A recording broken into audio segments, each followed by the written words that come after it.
connaissent la finance, le droit financier, mais également la philosophie du droit et également l'histoire du droit, qui est de plus en plus dévalorisée en tant que démonétisée sur le marché, de façon à ce qu'on nous soyons coupés de nos origines, de nos sources,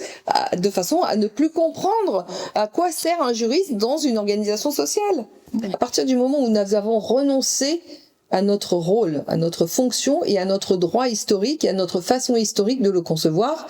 toutes les dérives du droit international qu'on a connues récemment, et en particulier la transformation du droit, ce qu'on appelait du droit international, en règlement, en règles mobiles, en règles qui ne sont plus des règles permanentes, c'est la conséquence directe de ce renoncement interne à la France. Vous proposez des solutions. Oui. Alors, Valérie, oui, parce que, et ça les grands juristes le savaient, vous pouvez rendre... dans le cadre d'une meilleure loi possible, rendre une justice la plus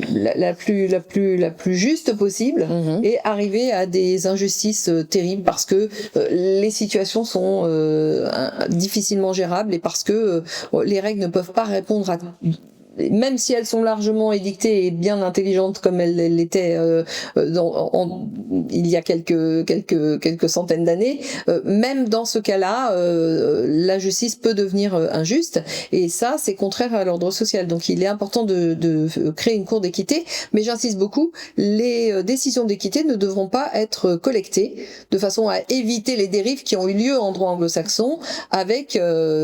toute l'équité qui est devenue maintenant des règles à suivre. L'équité ne vaut que si elle est appliquée à un cas particulier, et ça ne vaut jamais par référence à des histoires qui se sont passées anciennement. D'accord, c'est un garde-fou. C'est un garde-fou, mais qui ne doit absolument pas faire jurisprudence et servir de modèle. Est-ce que vous êtes pour maintenir la complexité du langage et apprendre aux élèves